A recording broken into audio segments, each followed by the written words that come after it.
take the track. There's Jerry Murray, Blanche Lopez, Annie Calvello, Mary Ciafrani, and Joni Hill.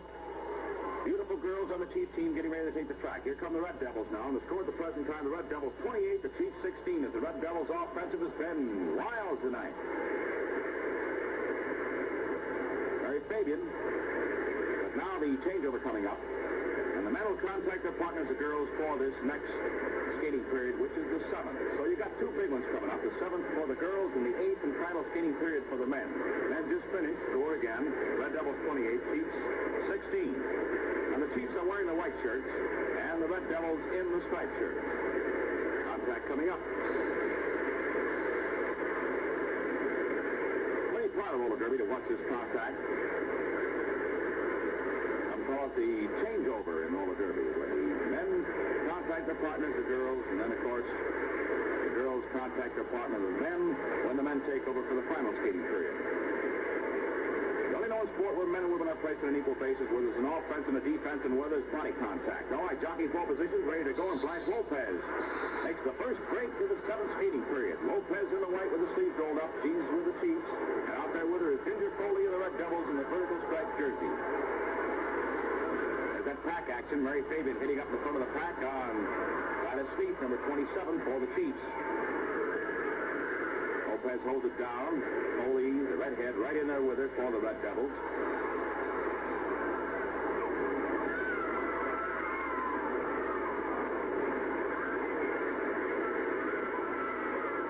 One member of each team on the jam. They've got to circle that track, go back in the pack from where they started, pass a member of the opposition within 2 minutes' time, because of a 2-minute time limit on all jams. And this is the pack where they start from, and this is the pack that they have to circle that track and come in the back of, and pass a member of the opposition within 2 minutes' time because of that 2-minute time limit on all jams. We repeat the rules because many times fans have friends watching for the first time who want to learn how roller derby goes. So it's very simple if you pay attention to how the scoring goes.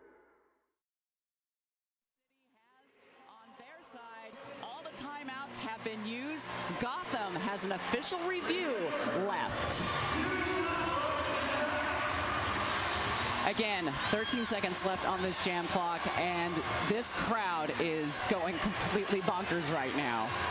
Well, to be fair, we're kind of going bonkers here, too. But we're trying to contain it a little bit. We're going to breathe. We would suggest that all of you at home, take this team time out to please breathe. We'd like you with us for the end of this. Deep cleansing breaths, everybody. We see Gotham huddling up, talking to each other, trying to figure out a way how they can hold this out, while Rose City sending all of their positive energy to their teammates on the track. You know, Taro, you and I had the opportunity to call last year's championship, and I remember that building being absolutely electric. No offense to last year's championships in Nashville. This seems to be about triple right now. It is insane in here. In the last 5 jams, Rose has scored 41 points to Gotham 16. Here's your story, fans. If Gotham can contain Lauren Much and keep her from getting lead jammer while getting their jammer out and getting lead first, they will control this final jam. Rose City is going to try and do everything to get Lauren Much through first. If they succeed in doing that and she becomes lead jammer, she controls the jam and can call it off because the game clock has expired. Fisher Twice is standing in the derby. No pass, no penalty. Lauren Much is not your lead jammer. Fisher Twice is out of the Derby Supply penalty box. She is coming in for her initial pass. She is the jammer of record. No pivot right now is the pivot in the penalty box. Lauren Much could not complete the scoring pass on the outside. She resets. Lead jammer goes to Fisher Twice. 11 points separate these teams. Lauren Much to the inside, clears. That is a 4-point scoring pass, Rose City. Fisher Twice making her way through with a hop and a jump. She's through for 4 points match. 202 to 191. 50 seconds left in this jam. Lauren Much against Gotham's defense in the front of the pack. Sarelson up to play offense. Lauren Much down to one knee in turn 3. She is trying to fight through now. OMG WTF trying to put the brakes on Lauren Much. Lauren Much having none of it right now.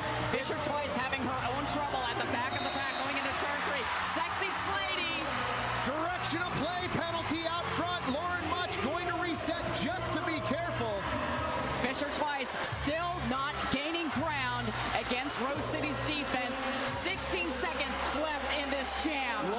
much almost in victory formation, staying low in the backfield, not wanting to engage.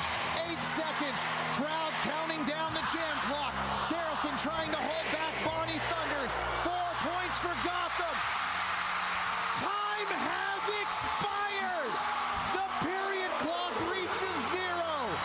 Our unofficial final score, Rose City 206, Gotham Girls Roller Derby 195 in what can only be described as one of the most emotional months in Rose City's history, capped off here at the legendary Roy Wilkins Auditorium. Rose City, your new 2015 WFTDA champions.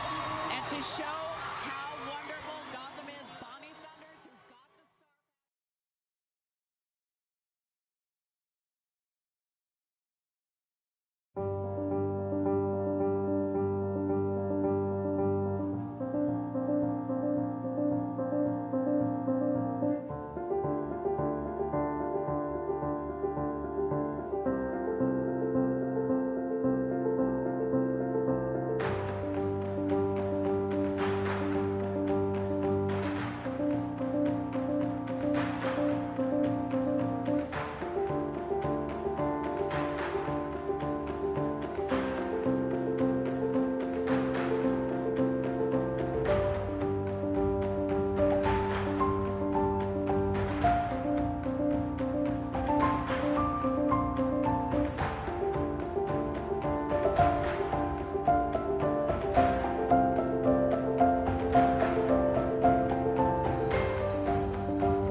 You know, growing up, I didn't play sports. I was a very shy, quiet kid.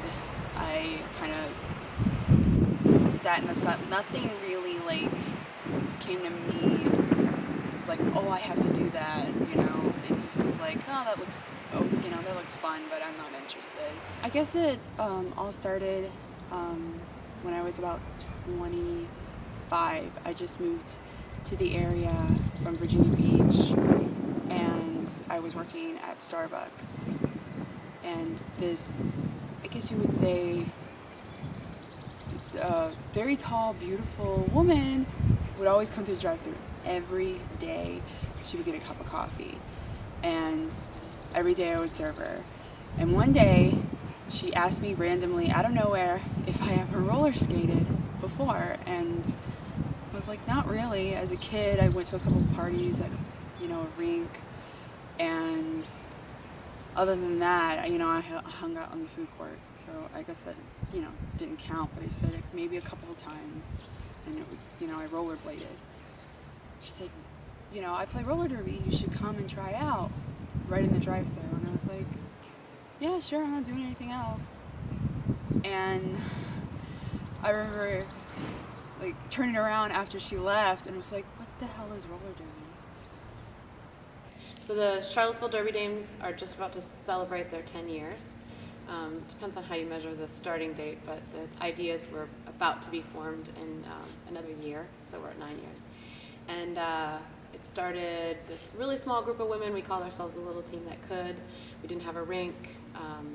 We had an old armory, and we really had to sort of struggle to find space and that kind of thing, and that's continued. We have maybe 80 members now, up from our 14 where we could hardly make a roster at all, and everybody was on a head of a committee. I think Charlottesville Derby Dames have been, maybe lots of roller derby teams are like this, but I think our team in particular has stayed focused on our community and really wanting to give back, volunteering and giving money to different charities, and trying to be a positive presence in our community, not just a sports team.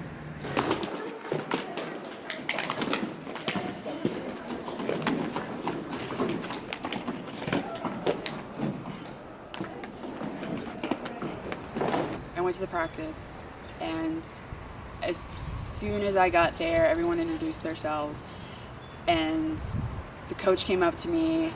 He's like, by the way, my name's Tom. Oh, and you have your helmet on backwards. I knew it was just going to be a shit show. I knew it was going to be bad. I got on the floor and I instantly fell. I fell 13 times that night. I couldn't even get around the rink. I had to have the wall hold me up. I was calling myself what you call a wall hugger, which is basically means you can't move without holding on to something. And I told myself I was never coming back. But they invited me to their game, and I said, even though I had given up by then, I was like, sure, I'll go. And I went, and it changed my life. I saw these women, and I was like, they look like goddesses. They look like these just like amazing athletes, and I told myself, I want to look like that. I want to feel like that. And you know, I never looked back.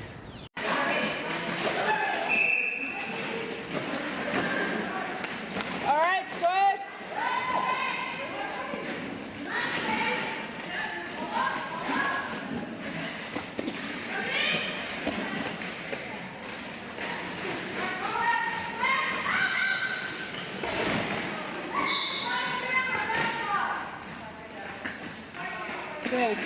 We have a game coming up, so people are nervous. We're talking a lot. It's better when we're not talking, we're just doing things.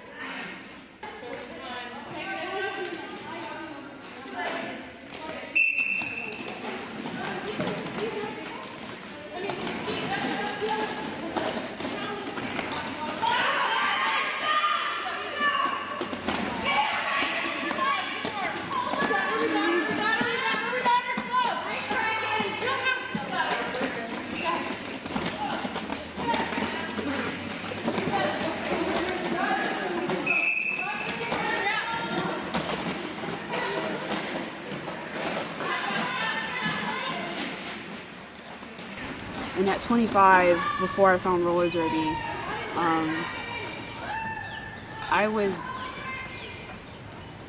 wouldn't say depressed, that's a little extreme, but I was lost, I think is a good way of putting it, and bored. I was uninspired. You know, I didn't know what I wanted to do. I was kind of coasting, you know, working jobs I really didn't care about. And I wasn't going to college because I didn't know what I wanted to do. And when I found roller derby, it changed me. It inspired me. It made me believe that I can do things that I thought I couldn't do. Because if I could do this, if I could learn to roller skate, if I could be great at this sport, then, you know, I can do anything, really. I can make films. I can mountain climb. I can do anything if I stay dedicated to it. And it all started with roller derby.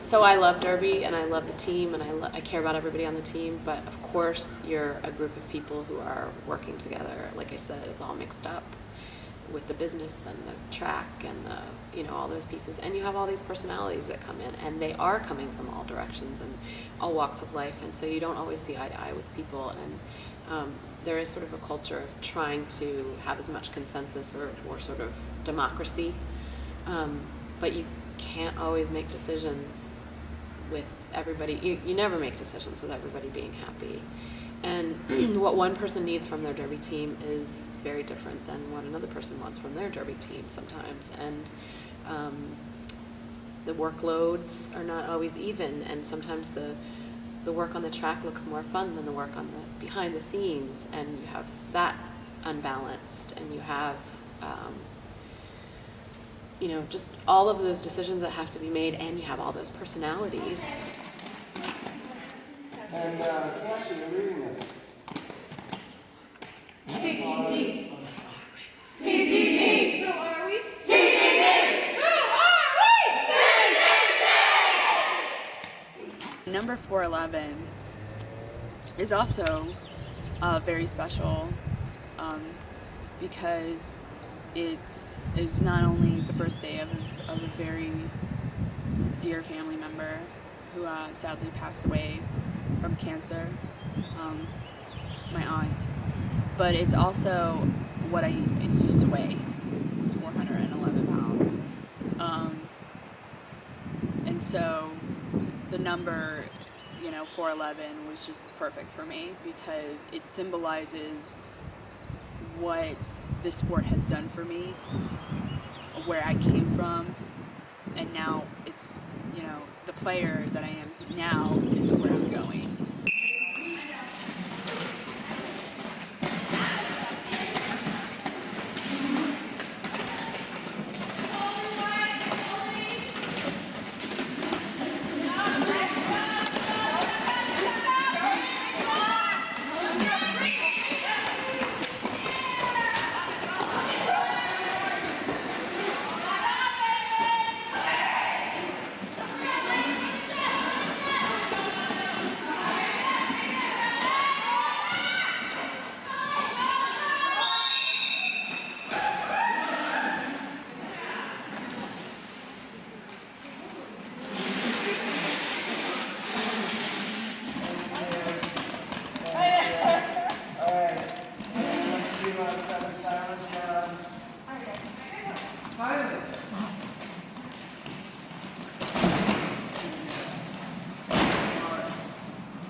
It's become like, something I'm involved with every day. It's kind of like if I'm not thinking about it, if I'm not emailing about it, I'm watching it. If I'm not watching it, I'm practicing it. If I'm not practicing it, I'm doing off-skates training, like running and agility work and lifting. So it's every day. It's not just, the practices I go to. It's an everyday thing, and people don't understand how much time I put into it. It is every day. And we're volunteers. It's like another thing, I don't get paid. I pay to do this. I pay to be a member, a WFTDA skater, and a member of that league, and then I pay to be part of the Charlottesville Derby Dames. Star for Glasgow, up against Oh Captain, My Captain, 606 Miller.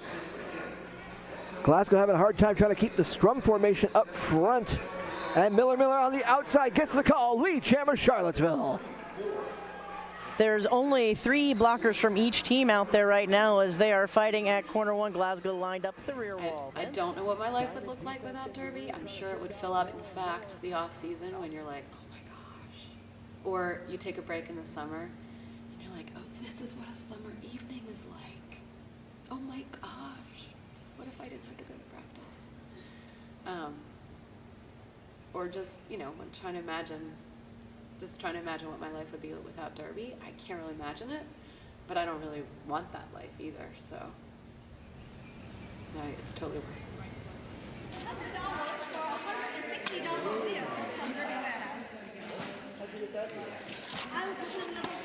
Skates.